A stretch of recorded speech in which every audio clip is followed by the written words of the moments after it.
What I do is your boy Supreme Uchiha, and I just watched the last episode of Game of Thrones, and it went exactly as I thought it would. Even the brand thing, it didn't really surprise me. To be honest, I kind of always felt like from actually season one, episode one, yeah, that Bran had something to do that's very, very important. Now, obviously, the butcher, the whole three-eyed raven thing, the only way to kind of rectify that is by making him king. The stupid thing about doing that is it feels so undeserving. Bran did nothing for the whole 8 seasons. His whole Tree Raven thing didn't really do anything for the living. Um, yeah, except he was bait. That's it. It really feels undeserving. And Bran is my favorite character, by the way, of the whole show since season one, episode one. When he was thrown out that window, um, he was my favorite character from the very start. When he was competing against Arya and the bow and arrow.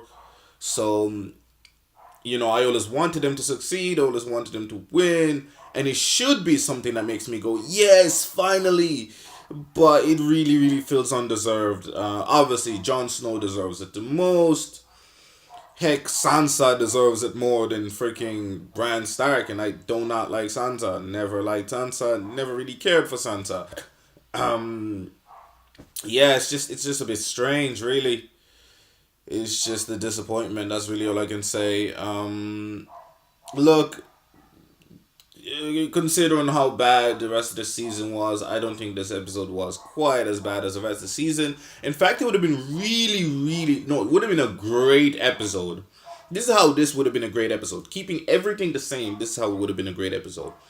So in the previous 5 episodes, you build up the craziness of Daenerys a bit more, a lot more. You build up the craziness a lot more, and the craziness should be happening the same as the Night King gets closer, or the war with the Night King is going crazier. She's making radical decisions, sacrificing soldiers left, right, and center, sacrificing people in order to win the war. Like, yo, put that shit as a front so that the Night Watch can take them, but they're not as strong and as valuable to us as the soldiers. So imagine this. Okay, this is me attempting to fix Game of Thrones season 8 so that this ending is essentially perfect.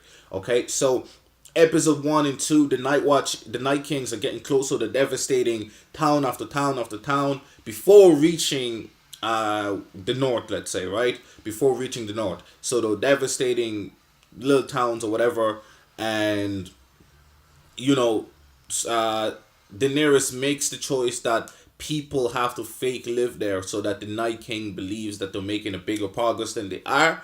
And as the Night King is doing that, the army is preparing, and the army is trying to flank them and creating proper tactics, trying to flank them from the side, trying to reach all the Night King leaders, the walkers.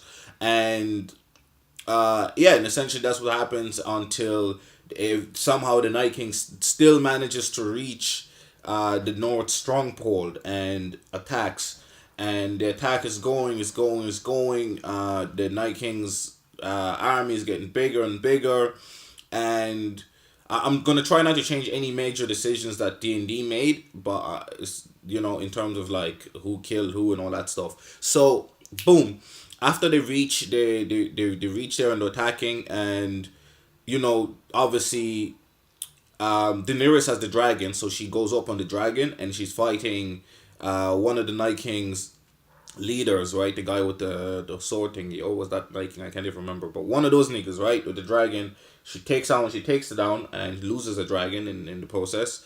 And Jon Snow, yeah, so let's say fights him, drops to the floor. Jon Snow ends up fighting him underground, because she kind of tricks him into following her towards Bran a little bit, right? Because again, he wants Bran. So boom, she's fighting, and she loses a dragon while fighting him, and both of them fall with the dragons, and the dragons die, And as Daenerys is getting up and the Night King is about to slash her throat, Jon Snow pulls out bow bow, start fighting, kung fu chopping this dude. The walkers are getting closer.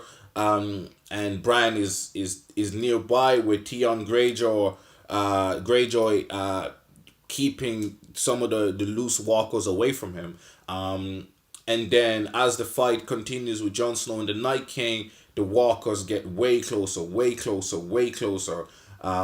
And as though actually kind of avoiding the city almost just to come protect the Night King, right? Because that's their number one kind of priority. So they're doing that, and all the main watchers are being taken by the main characters, for example, right? And the main characters are losing badly, and whoever was supposed to die gets killed by them, right? So let's say that your man still gets killed protecting Daenerys, because well, Jon Snow is busy fighting the Night King. Other, high ranked freaking walkers are nearby, and and they're attacking. They're trying to kill Daenerys, and obviously try to get to Bran. But obviously the Night King has to deal with Bran, so they're kind of surrounding Bran while keeping everybody else away. So all that's happening, boom, boom, they get super close. So Theon still dies, and now all that's left is Bran, Daenerys, and Jon Snow fighting the Night King, and the Night King has him down, and Daenerys is the guy is dead from protecting Daenerys, and they're about to kill Daenerys, and then Arya Stark pulls up with the Draco and tries to stab the Night King, who turns around and grabs him by the throat, like, "Pow, I got your bum ass." And then she does her whole trick thing, and yeah, she essentially does her whole trick thing, and she and kills him, or she does a trick thing and Jon Snow kills him. But I said I won't change the killers. So she kills the Night King, and then it's like, whoo, everybody saved, blah blah blah, boom. And now remember that I mentioned that Daenerys would have been sacrificing people and all that stuff and doing kind of crazy things a little bit.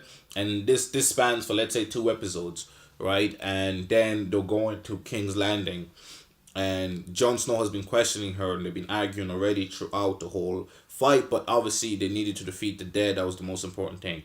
Bam, they go to King's Landing, and everything that happened in King's Landing still happens. And para, she murks King's Landing like that, right? So she has all this pent up energy, and she murks everybody in King's Landing. And then everything happens the same, essentially. I would love if somebody killed Cersei, but fuck it, everything happens the same. Then you move on to the last episode, and now isn't it looking way more satisfying, right? It's looking like, wow, okay, everything is built up a little bit more. You can believe that Daenerys would make that choice. You know what I mean? You can see what the built up of it throughout the season, and Jon Snow still kills her because he has to, and the dragon flies away with her, and the Iron Throne is burned. And actually, sorry, during the Night Watch as well, you have Bran controlling one of the dragons, and that's actually a key, right, to winning the freaking war, or even has like a mental battle with the Night King or some shit. I don't know. Have some of them do something, anything. Even use crows to save people. Just do something, right? He does something significant in that battle. A dragon would be the best, I think. Maybe even the dragon that Daenerys was on, because that was the only way to save Daenerys, is by controlling the dragon. And he controls the dragon, and boom, the dragon protects Daenerys better than it would have, because obviously a human's mind is a lot stronger than dragon's mind, so it controls it, or some sort of way, you know what I mean? We figured that shit out. I don't know, he does something important, right? And boom, and he controls ravens and all that shit. So then everything else that precedes it, the final episode, now seems like a very, very good episode, and not some bullshit. And obviously throughout it, fucking Tyrion Lannister is not an absolute idiot making the dumbest decisions of all time throughout, and actually makes really, really good decisions, because it makes his downfall all that much more, heartfelt, because because honestly, let's face it, this whole season, Tyrion has been such a terrible hand that, like, honestly, I can't even really. I'm surprised that Daenerys even kept him as a freaking hand, because he was so freaking useless. Yeah, that's what I would change and what I would try to fix to make this show a lot better. I think the last episode isn't all that horrible, and it really, all the episodes before it is what makes it seem like a bad episode. But I think if they fixed the previous episodes, it would have been a great episode, and that's just my take on it. But yeah, let me know what you guys think. Leave a comment below, subscribe, all that good shit. I need to turn my sharing on off before my Mangekyo bleeds me out. I'm out.